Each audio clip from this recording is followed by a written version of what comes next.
Hi everybody, it's Charles and I hope you're having a fantastic day. I wanted to make a video and talk to you guys about co-creation. You know, I've been really thinking about this idea of co-creation and that we're all interconnected beings, and to think that we are separate from other people is coming from a place of ego and thinking that we are attached to this physical form, therefore we are separate. But that's just really an illusion when we attach ourselves to our body and not our spirit, and know that we're all spirit, we're all energy, we're all this inner divinity that is within. We are soul.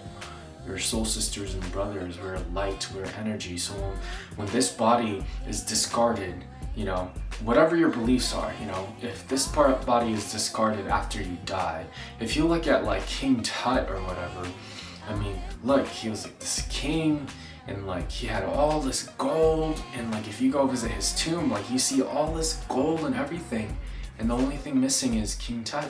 I mean, you can't take all these material possessions with you to the afterlife or whatever you believe, to any other place if you're reborn or etc., whatever, you know?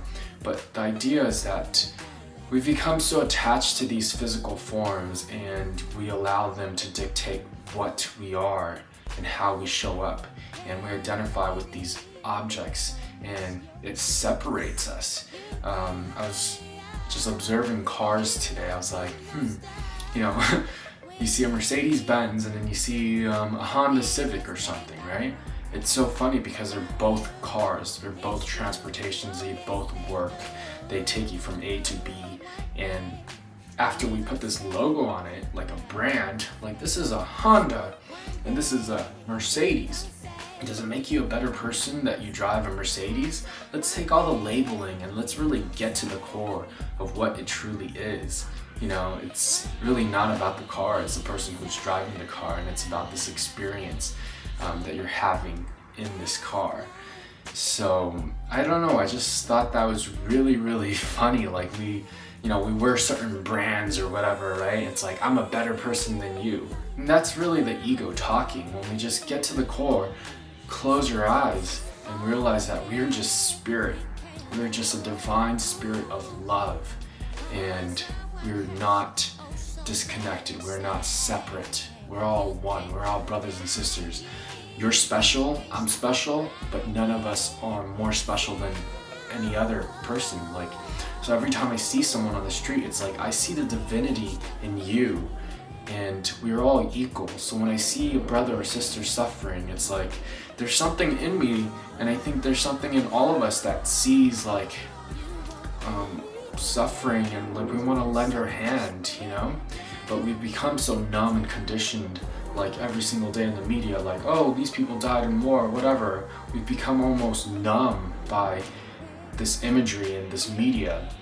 So we really need to reconnect with ourselves and realize that if you have any passions, anything that you want to do in life, you can get to the top by yourself and be unfulfilled and unhappy, or you can get to the top. There's not even a top. You can get to where you want to be with a group of people. And when you do it with a group of people and co-create, you know, you're building so much more energy, and there's so much power in numbers and really coming together. You know, sometimes surrendering to the universe and just saying, I don't know, you know, I have this intention, but I don't know how to create this.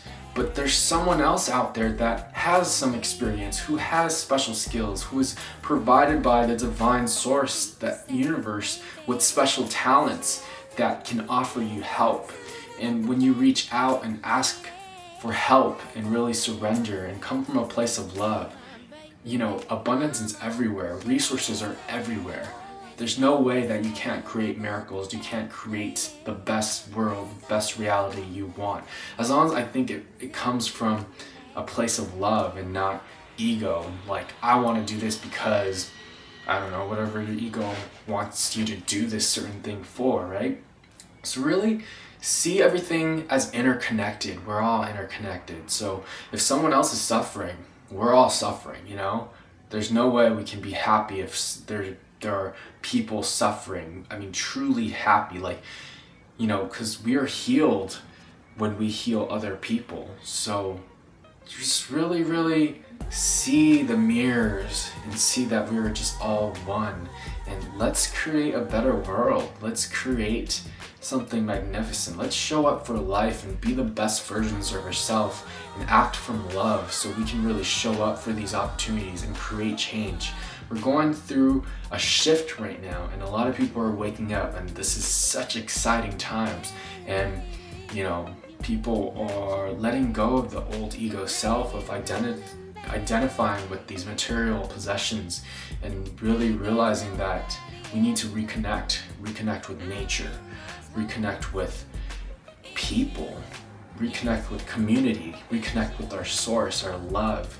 So that's all I wanted to say. Just think of everybody as love and co-create, and reach out for help if you ever need to. And it's okay to say, I don't know, because sometimes you just don't know. And that's where all the juiciness is, because when you step into the unknown, you're open to more opportunities. And when you're aligned with love and not fear of the unknown, you're opening up yourself to infinite possibilities. So I ask and invite you to show up for your life in the best version of yourself.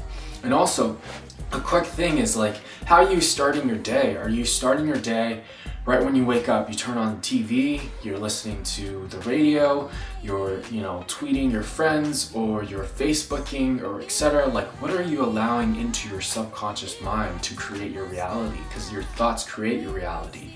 You know, as you can see, like, I have this is like my wall of inspiration behind me. I have people that, you know, I'm motivated by in the moment right now, and with special quotes under that I really enjoy and resonate with them. You know, I try to wake up and just see all these things and be inspired, and to remind myself of, you know, yes, I can, you know, you can do it, and act out of love, choose love, not fear. To remember that every day you have a choice. You have a choice to decide.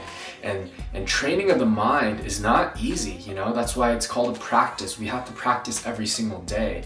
You know, if you look at an NBA basketball player, they don't just show up and not practice. Like, they have to practice to be able to make those free throws and those three-pointers, etc., right? So it's just like training our mind. What's the difference? We really need to practice and instill a certain practice that we do every single day to have the best day ever, like meditation, yoga, etc., consuming high vibrational foods and setting good intentions and being aligned with source, or looking at things that will uplift your spirit, empowering media, and looking at quotes or etc. Read a book that might inspire you, and set an intention for the day and open yourself up and connect, instead of grabbing a coffee and just going into the car and turning on the radio, and like, you're so clouded by all this, you know, nonsense that's not even your true self. So reconnect with yourself, and may love and joy and peace be with you. Sending you lots of love. Thanks for watching. Love you. Bye, Charles. Yeah, yeah.